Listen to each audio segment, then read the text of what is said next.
Hello दोस्तों, एक बार फिर से आपका स्वागत है इस पीडीएसटी क्लासेस में। दोस्तों, आज की वीडियो बहुत ही ज़्यादा मज़ेदार होने वाली है, क्योंकि इस वीडियो में हम बात करने वाले हैं कि आप लोग यूपी बोर्ड क्लास 10th में आपके सामाजिक विज्ञान का पेपर कैसे लिखें। ठीक है, कुछ बच्चों का बहुत ही ज़्यादा डर होता है कि वो अन्य सब्जेक्ट का कोचिंग तो कर लेते हैं, लेकिन सामाजिक विज्ञान का कोचिंग नहीं कर पाते हैं, या सामाजिक विज्ञान और कोचिंग में पढ़ाया नहीं जाता है। तो क्या होता है कि वो सामाजिक विज्ञान में कैसे लिखना है, उत्तर को कैसे करना है, ये समझ नहीं पाते हैं। ठीक है, तो उसी के बारे में आज हम बात करने वाले कि आप लोग को सामाजिक विज्ञान का पेपर को कैसे लिखना है और कितने शब्दों में अपने आंसर को देना है। ठीक है, जैसा कि आप लोग जानते हो कि आपका सामाजिक विज्ञान का पेपर, जैसे कि हमने कोई मॉडल पेपर उठा लिया, ये आप लोग देख सकते हो कि हमारा मॉडल पेपर है। यहाँ से आपका 20 तक आप लोग को पता है, ये आप ऑप्शनल लेने वाला है। तो इस ऑप्शनल को तैयार करने के लिए आपको ज़्यादा से ज़्यादा अपने पार्ट का ऑप्शनल जो होता है क्वेश्चन, उसको तैयार करना पड़ता है। ठीक है, तो इसको आप लोग बिल्कुल आसानी से तैयार कर सकते हो। उसके लिए क्या करना होगा, आपको ज़्यादा से ज़्यादा ऑप्शनल को क्या करना है, दोहरा लेना है। आप लोग अपने एक सीरीज 2 सीरीज दोहरा लो, उसके भीतर से मिल जाएगा, ताकि ज़्यादा कठिन कुछ पूछा नहीं जाता है और बिल्कुल आसानी से आप लोग इसको कर लोगे। ये तो बात हुई खंड अ की। अब जब वहाँ से आपका क्वेश्चन खत्म होता है, तो आपका जब यहाँ से प्रश्न बनता है वर्णनात्मक प्रश्न, तो वर्णनात्मक प्रश्न क्या बनना है तो उसको सुनना। वर्णनात्मक प्रश्न आपका बनता है खंड ब से। खंड ब से आपके बनते हैं वर्णनात्मक प्रश्न। वर्णनात्मक मतलब जिसके बारे में आपको वर्णन करना है। ठीक है, आप देखो वर्णनात्मक प्रश्न होता क्या है, जैसे कि आपका वर्णनात्मक प्रश्न आता है खंड ब में, आपके आते हैं चार। चार रहेगा अथवा करके दिया रहेगा, तो आपको जो आएगा उसको भी करना है। ठीक है, चार रहने वाले हैं, तो चार को कैसे करना है। ठीक है, जैसे देखो सब हर एक क्वेश्चन आपके चार चार नंबर रहने वाले हैं, तो चार चार नंबर के क्वेश्चन है, तो बहुत ही ज़्यादा इंपॉर्टेंट होने वाले हैं। समझ सकते हो कि खंड ब से आपके चार, चार आठ, चार तीन 12, चार चौक 16, यानी 16 नंबर आपके बिल्कुल फिक्स होने वाले हैं। तो आपको इसको कैसे फिक्स करना है उसको समझ लीजिए, और कितने शब्दों में लिखना है उसको समझ लीजिए। आप देखो पूना एक्ट पर किसके हस्ताक्षर हुए थे उसकी दो शर्तें लिखिए, या ईस्ट इंडिया कंपनी के नियंत्रण का बुनकरों पर क्या प्रभाव पड़ा। यानी किसी भी क्वेश्चन को लिखना है 4 नंबर के लिए, तो कैसे लिखना है। जैसे मान लो उठा लिया हमने कोई और क्वेश्चन उठा लिया, आपका खंड ब है, प्रश्न उत्तर नंबर 1 है, यहाँ से आपको मिलने वाले हैं 4 नंबर। कितने नंबर मिलने वाले हैं भैया, 4 नंबर। अब इस 4 नंबर को लिखने के लिए आपको क्या करना पड़ेगा, जैसे हमने गांधी जी के बारे में उठा लिया, तो गांधी जी रेलवे एक्ट जैसे अन्य पूरा कानून के खिलाफ ऐतिहासिक नागरिक अवज्ञा चाहते थे। इसे 6 अप्रैल 1919 को एक हड़ताल से शुरू होना था। ठीक है, यानी हमने गांधी जी के बारे में लिखा था। गांधी जी के बारे में आपको 1 से 1.5 पेज, यानी जो भी क्वेश्चन दिया रहेगा, ऐसा नहीं कि गांधी जी के बारे में लिखो, जो भी क्वेश्चन आपको दिया रहेगा उसके बारे में अगर आपको 4 नंबर लेना है, तो ज़्यादा से ज़्यादा 2 पेज लिखनी है। ठीक है, ज़्यादा से ज़्यादा आपको कितने पेज लिखना है, 2 पेज। और आपकी राइटिंग बिल्कुल अच्छी होनी चाहिए। ठीक है, ज़्यादा अच्छी नहीं है फिर भी चलेगा। आपको उसके लिए क्या करना है, आपको कॉपी में ज़्यादा कुछ कचरा नहीं भरना है।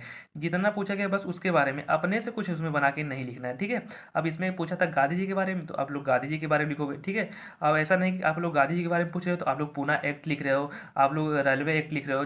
मतलब जिसके बारे में पूछा है बस उसी के बारे में लिखना है, अन्यथा आपको कुछ बाहर से भरने की जरूरत नहीं है। ठीक है, अब देखो भैया, जैसे हमने गांधी जी के बारे में लिख दिया, अब लिखने के बाद जो बात आती है आपका, यहाँ से इसको 1 से 2 पेज में कर लीजिएगा। अगर आप लोग देखो 2 पेज में लिखते हो, तो आपके उसके नंबर देने के ज़्यादा से ज़्यादा चांसेस बनते हैं, क्योंकि अगर 1 पेज है, इतना अच्छे से लिखो, आपको यहाँ से 2 नंबर पूरा फिक्स कर देगा कि हाँ चलो भैया आपका सही है, चलो 2 नंबर यहाँ से फिक्स बना देगा।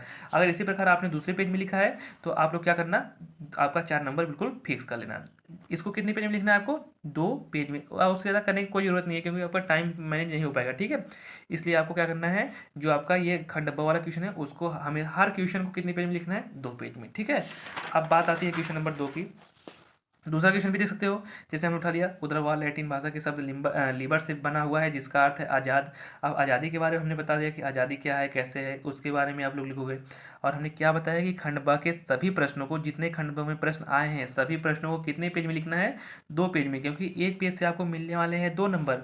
1 पेज में आपको वो चारों नंबर देने वाला भैया नहीं है। आपकी कितनी भी अच्छी राइटिंग रहे, वो 1 पेज से आपको 4 नंबर देने वाला नहीं है। आपको लिखना कितने पेजों में है, कितने पेज में, बिल्कुल 2 पेज में। ठीक है, क्योंकि 1 पेज में अगर आपको 2 नंबर देता है, दूसरे पे 2 दे सके। ठीक है, अगर आप लोग एक ही पेज में लिखे हो, तो वो उसका मन करेगा 3 दिया, 2 दिया, 1 दिया, कुछ भी दे सकता है। इसलिए आपको जितने भी खंड ब के प्रश्न हैं उसको कितने पेज में लिखना है, 2 पेज में, और बिल्कुल अच्छे राइटिंग में। और अपनी कॉपी में कहीं भी कट नहीं करना है, ना कट करना है, ना ही आपको क्या करना है, कहीं भी व्हाइटनर का प्रयोग करना है। ठीक है भैया, आप देखो खंड ब के बाद आती है प्रश्न उत्तर नंबर 3 की। तो प्रश्न उत्तर नंबर 3 के बारे में वही हमने बताया कि सब 4 4 नंबर के प्रश्न हैं, और सबको कितने पेज में लिखना है, 2 पेज में। जैसे हमने 2 उसको लिख दिया 2 पेज में, अब 2 इसको। आप लोग को ये मत सोचना कि मेरे पेज कितने हो रहे हैं। अगर हमने एक क्वेश्चन आपको ये वाला आ रहा है। जैसे कुछ बच्चे क्या करते हैं कि ये क्वेश्चन तीसरा मान लो आ रहा है, उसको 3-4 पेज में लिख देते हैं। तो भैया 3-4 पेज में लिखने की ज़रूरत क्या है, आपके मिलने तो बिल्कुल 4 ही नंबर वाले हैं, तो उसको 4 पेज में लिखो, 10 पेज में लिखो, पूरा कापी भर डालो, तो मिलेंगे कितने, 4 ही नंबर। तो भैया आपको इतना मेरा सजेशन ये है कि आप लोग ये मानना कि जितना भी आपका खंड ब वाला प्रश्न है उसको 2 से ढाई ढाई पेज मत करना, बस 2 पेज भैया, ज़्यादा से ज़्यादा 2 पेज करके वहीं पर विराम कर देना, ठीक है। क्योंकि एक पेज से आपको मिलेंगे 2 नंबर, दूसरे पेज से मिलेंगे आपको 2 नंबर, तो टोटल मिला के आपको मिल जाएंगे आपके कितने, 4 नंबर, ठीक है। तो इसलिए आपको खंड ब वाला प्रश्न कितने पेज में करना है, 4 नंबर में। और खंड प में कितने प्रश्न पूछे जाते हैं देख सकते हो, 1, 2, 3 और 4। तो आपको चारों प्रश्न को 4 पेज यानी जो आपके रहेंगे वो हो जाएगा आपका 8 नंबर का, बिल्कुल फिक्स हो जाएगा, ठीक है। अब आ गई बात प्रश्न नंबर 4 की, तो हमने बताया इसको भी आपको कितने पेज में लिखना है, 2 पेज में। तो बिल्कुल 2 पेज में आप इसको बिल्कुल आसानी से दिखा देना, ठीक है। अब देखो बात आती है क्वेश्चन नंबर 5 की। अब ये क्वेश्चन नंबर 5 क्या बोला है कि दीर्घ उत्तरी प्रश्न आपको 3 पेज में लिखना है। कितने पेज में लिखना है, 3 पेज में। 3 पेज से 4 पेज या उससे कम मत करना, क्योंकि ये कौन सा प्रश्न है, दीर्घ उत्तरी। दीर्घ मतलब आपके ज़्यादा से ज़्यादा नंबर बनने वाले हैं यहाँ से। तो आपको क्या करना है, इसको 3 पेज में लिखना है। जैसे हमने क्वेश्चन 5 को उठा लिया, आपका देख सकते हो कि क्वेश्चन 5 यहाँ पर है। क्वेश्चन 5 को उठाने के बाद आप देखो ये आपने क्या किया कि यहाँ पर देखो कुछ बच्चे क्या करते हैं, ये काफ़ी खत्म हुई, यहाँ नीचे से क्वेश्चन स्टार्ट कर देते हैं। तो आप लोग ये गलती मत करना। जैसे कि आपकी काफ़ी भरा गई, आप लोग वहीं पर क्वेश्चन को विराम दे देना। क्वेश्चन को विराम देने के बाद जब भी आप लोग नया क्वेश्चन स्टार्ट करते हो उसको बिल्कुल नए पेज से, तो इसको आप लोग क्या करना है, बिल्कुल नए पेज से स्टार्ट करना। जैसे वो 5 था, आप लोग यहाँ 5 डाल के फिर उसका उत्तर लिखिए। तो 5 डालने के बाद उसका उत्तर, और हमने क्या बताया, जो आपका क्या नाम था इसका, दीर्घ उत्तरी प्रश्न, उसको कितने पेज में लिखना है आपको, दीर्घ उत्तरी प्रश्न को बिल्कुल 3 से 4 पेज या उससे कम नहीं होना चाहिए भैया। अगर उससे कम करते हो तो आपके नंबर भी कम होने जाएंगे, ठीक है। इसलिए आपको दीर्घ उत्तरी प्रश्न को क्या करना है, 3 से 4 पेज में लिखना है।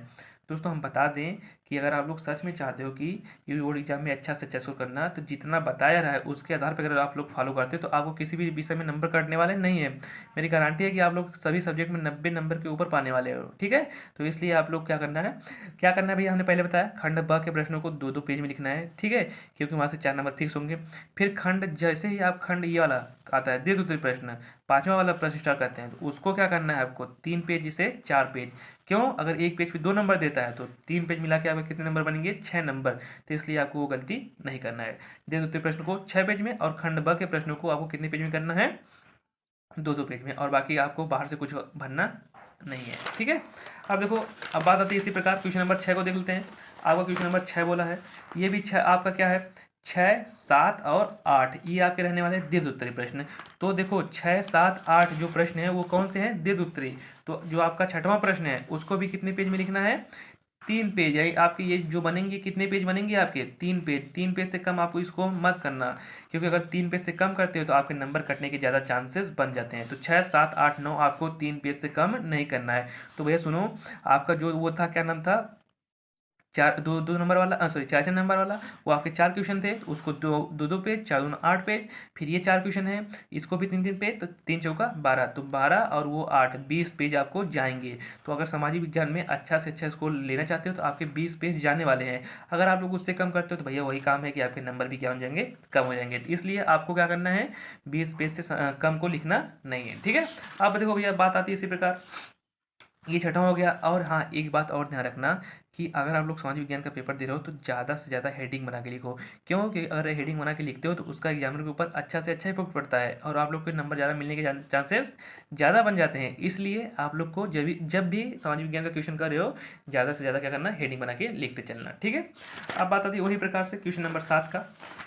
देख सकते हो कि हमने कितना हेडिंग यहाँ पर हेडिंग बनाया है, हेडिंग बनाया है, हेडिंग बनाया है। तो जितना हेडिंग बनाया, देखो देखो यहाँ पर हेडिंग बनाया है, तो वित्तीय स्वायत्तता जो भी थी आपकी हेडिंग, अगर हेडिंग बनाते चलोगे तो वो आपका नंबर देने में कहीं भी कोताही नहीं बरसेगा। जितने भी नंबर आएंगे बिल्कुल आसानी से आपको वो देता हुआ चला जाएगा, ठीक है।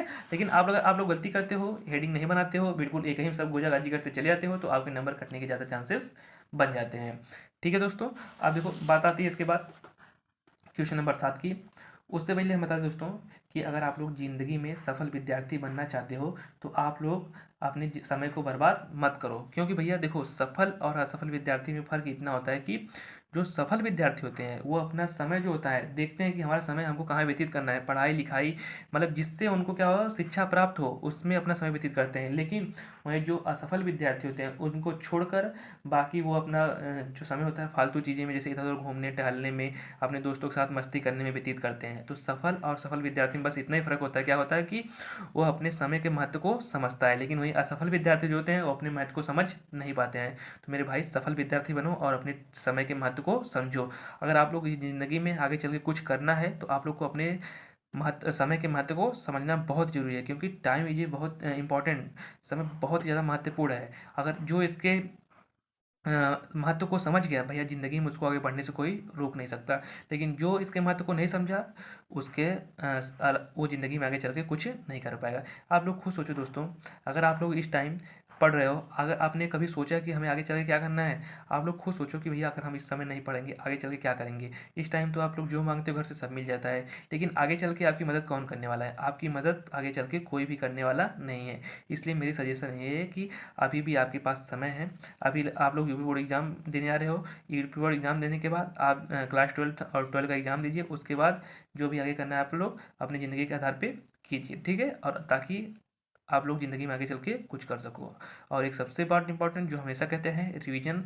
अगर आप लोग रिवीजन करते हो तो आप लोग किसी भी पेपर में अच्छा से अच्छा स्कोर कर पाओगे, ठीक है? अगर रिवीजन नहीं करते हो तो आप लोग किसी भी एग्जाम में अच्छा से अच्छा स्कोर नहीं कर पाओगे, क्योंकि जैसा कि हमने पहले बताया था, revision is the key of success. अगर आप लोग सक्सेस चाहते हो तो ज़्यादा से ज़्यादा रिवीजन करते चलो और टाइम के महत्व को समझो। जो टाइम के महत्व को जो टाइम के महत्व को समझता चला गया और अभ्यास करता चला गया, वो ज़िंदगी में बहुत ही आगे चला गया। लेकिन जिसने टाइम के महत्व को नहीं समझा और रिवीजन नहीं किया भैया, वो ज़िंदगी में कुछ नहीं कर पाएगा, ठीक है? अब बात आती है क्वेश्चन नंबर 7 की। तो हमने क्या बताया, क्वेश्चन नंबर 7 करने से पहले ये दीर्घ प्रश्न है, यहाँ से आपको मिलने वाले हैं टोटली 6 नंबर। तो भैया जब आप लोग जानते हो कि यहाँ से टोटली आपको मिलने वाले हैं 6 नंबर, तो 6 नंबर के लिए आपको क्या करना है, आपको हेडिंग बनाना है। हेडिंग बना के आपको कितने पेज जाना है, 6 नंबर लेना है अगर आप लोग को, तो 3 पेज तो जाना पड़ेगा। 3 पेज तो जाना ही जाना पड़ेगा, किसी भी कीमत पे आके अगर आपको 6 नंबर बनाना है तो 3 पेज जाना पड़ेगा, ठीक है?